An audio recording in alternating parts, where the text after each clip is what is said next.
मई 2026 में ना भारत के डिजिटल स्पेस में अचानक से एक तूफान सा आ गया। एकदम एक्सप्लोसिव आंधी जिसे किसी ने प्रिडिक्ट नहीं किया था। आज के इस विश्लेषण में हम बात करने वाले हैं कॉकरोच जनता पार्टी यानी सीजेपी के वायरल राइज के बारे में। सोचिए, एक ऐसी पार्टी जो सड़कों पर नहीं बल्कि इंटरनेट के मीम्स के जरिए बनी और देखते ही देखते इसने एक विशाल रूप ले लिया। यह सिर्फ कोई आम इंटरनेट ट्रेंड नहीं था, ये एक ऐसी गूंज थी जिसने लिटरली सबका ध्यान अपनी तरफ खींचा। तो आखिर ये सब शुरू कैसे हुआ, चलिए समझते हैं। आप जरा इस मूवमेंट का स्केल देखिए, आप वाकई हैरान रह जाएंगे। सिर्फ 5 दिनों के अंदर, हाँ सिर्फ 5 दिन, इस नए मूवमेंट ने अपने इंस्टाग्राम पर 11.9 मिलियन फॉलोअर्स इकट्ठे कर लिए। तुलना के लिए बताता हूँ, उस वक्त सत्तारूढ़ भारतीय जनता पार्टी यानी बीजेपी के इंस्टाग्राम पर करीब 8.7 मिलियन फॉलोअर्स थे। एक मीम ड्रिवन पेज का देश की सबसे बड़ी एस्टैब्लिश्ड पॉलिटिकल पार्टी को डिजिटल फॉलोइंग में ऐसे पीछे छोड़ देना, ये साफ दर्शाता है कि इसने कितनी तेजी से एक बहुत बड़े वर्ग की नब्ज को पकड़ा। तो आज के इस चर्चा को हम 4 हिस्सों में बांटेंगे। पहला, एनाटॉमी ऑफ एन इंसल्ट, जहां से इस पूरी कहानी की शुरुआत हुई। दूसरा, रिक्लेमिंग अ डेरोगेटरी लेबल, जहां हम देखेंगे कि कैसे व्यंग यानी सटायर को प्रोटेस्ट का हथियार बनाया गया। तीसरे हिस्से में हम मिलेंगे इसके एक्सीडेंटल आर्किटेक्ट से, और आखिर में बात करेंगे वॉइस ऑफ द मार्जिनलाइज्ड की, जो इस मूवमेंट की असल सामाजिक और आर्थिक सच्चाई को सामने लाएगा।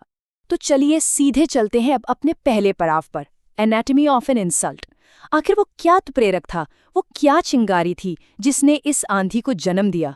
देखिए, इस विशाल विरोध के पीछे एक ऐसी चिंगारी थी जिसने जंगल की आग का रूप ले लिया। ये चिंगारी थी चीफ जस्टिस सूर्यकांत द्वारा कहे गए शब्द। उन्होंने कुछ बेरोजगार युवाओं को रेफर करते हुए कॉकरोचेज और पैरासाइट्स यानी तिलचट्टे और परजीवी जैसे शब्दों का इस्तेमाल किया था। अब आप खुद सोचिए, बेरोजगारी की मार झेल रहे युवाओं के लिए एक इतने बड़े पब्लिक ऑफिशियल की ऐसी टिप्पणी एक ब्रेकिंग पॉइंट बन गई। इस एक स्टेटमेंट ने उन लाखों लोगों को एक साथ खड़ा कर दिया जो पहले से ही सिस्टम से परेशान और फ्रस्ट्रेटेड थे। और यहीं से शुरू होता है हमारा दूसरा phase, reclaiming a derogatory label. यहाँ सैटायर यानी व्यंग्य एक पॉलिटिकल प्रोटेस्ट बन गया। युवाओं ने इस अपमान का जवाब किसी परंपरागत गुस्से या जुलूस से नहीं दिया, बल्कि उन्होंने चुना ह्यूमर को। उन्होंने अपने इस नए ग्रुप के नाम में जोड़ दिया जनता पार्टी, जिसका मतलब है लोगों की पार्टी।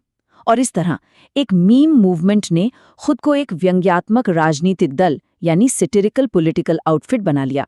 ये वर्तमान राजनीतिक परिदृश्य पर एक बहुत ही शार्प और सीधा कटाक्ष था। उन लोगों ने जो सिस्टम से बाहर महसूस कर रहे थे, अपना खुद का एक डिजिटल राजनीतिक मंच तैयार कर लिया। शब्दों का ये खेल वाकई दिलचस्प है। ओरिजिनल इंटेंट क्या था? एक सार्वजनिक अपमान, ये दर्शाने के लिए कि युवा आलसी और परजीवी हैं। लेकिन युवाओं ने इस नैरेटिव को बिल्कुल फ्लिप कर दिया। रिक्लेम्ड मीनिंग देखिए, उन्होंने इस डेरोगेटरी लेबल को एक कलेक्टिव आइडेंटिटी और बेरोजगारों के डिजिटल प्रोटेस्ट का प्रतीक बना दिया। उन्होंने अपमान की ताकत को ही खत्म कर दिया और एक ऐसी पहचान बना दी जिस पर लाखों युवक गर्व के साथ रिलेट कर सकें। और रियल गेम चेंजर, राइट? लेकिन इस सब के पीछे दिमाग किसका था? आइए बढ़ते हैं तीसरे हिस्से की तरफ और मिलते हैं the accidental architect Abhijit Deepke से। अभिजीत दीपके, जो कि एक 30 साल के पॉलिटिकल कम्युनिकेशन स्ट्रैटेजिस्ट हैं। इनका बैकग्राउंड काफी कुछ एक्सप्लेन करता है। 2020 से पहले इन्होंने पुणे से जर्नलिज्म की डिग्री हासिल की। फिर 2020 से 2023 के बीच उन्होंने आम आदमी पार्टी के पॉलिटिकल कैंपेन्स में एज अ मीम स्ट्रैटेजिस्ट काम किया। फिर 2024 में वो अमेरिका चले गए बॉस्टन यूनिवर्सिटी से पब्लिक रिलेशंस में मास्टर्स करने। और वहीं मई 2026 में उन्होंने टोटली अनजाने में सीजेपी यानी कॉकरोच जनता पार्टी का गठन कर दिया। उनका ऑनलाइन नैरेटिव बनाने का जो पिछला अनुभव था, वो यहाँ बिल्कुल फिट बैठा। और इस पूरी कहानी की सबसे बड़ी आयरनी तो दीपे के इस बयान में छुपी है। वो खुद कहते हैं, इनमें से कुछ भी प्लान नहीं था।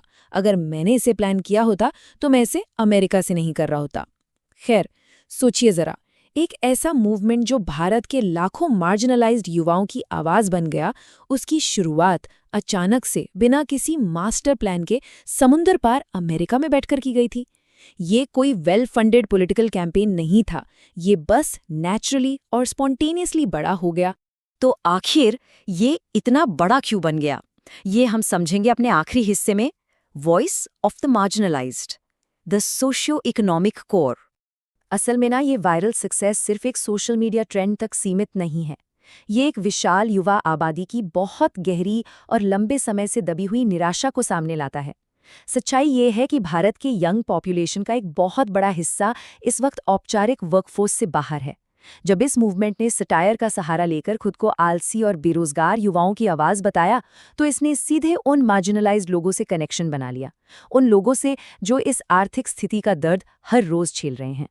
ये सटायर इतना हिट इसलिए हुआ क्योंकि इसने सच्चाई को हिट किया। अभिजीत दिपके खुद इस बात को पॉइंट आउट करते हैं कि ये इसलिए हुआ है क्योंकि युवाओं ने कई सालों से एक भारी निराशा को अपने अंदर दबा रखा है। उस युवा आबादी का अधिकतर हिस्सा वर्कफोर्स से बाहर है। व्यंग्य और मीम्स तभी काम करते हैं दोस्तों, जब वो ऐसी सामूहिक पीड़ा को छूते हैं जिससे लोग रिलेट कर सकें। बिना उस रियल ग्राउंड लेवल फ्रस्ट्रेशन के CATP का इतना विशाल और मैसिव रूप हमें कभी देखने को नहीं मिलता। तो इस पूरे विश्लेषण के बाद हमारे सामने एक बहुत ही डीपली थॉट प्रोवोकिंग सवाल खड़ा होता है। ऐसे तेजी से बढ़ने वाले मीम ड्रिवन डिजिटल मोबिलाइजेशन का आगे आने वाली राजनीतिक अभिव्यक्ति और पारंपरिक पार्टियों के फ्यूचर के लिए क्या मतलब है? जब असंतुष्ट युवा सड़कों पर नारे लगाने के बजाय इंटरनेट पर एक पैरोडी पार्टी के झंडे तले जमा होकर एस्टैब्लिश पार्टियों के नंबर्स को पीछे छोड़ सकते हैं, तो आने वाले कल की राजनीति कैसी होगी? ये एक ऐसी नई रियलिटी है जो फ्यूचर के पॉलिटिकल लैंडस्केप को हमेशा के लिए बदल सकती है। और इस नए डिजिटल युग में आवाज़ उठाने के इस तरीके को समझना एब्सोल्युटली क्रूशियल है।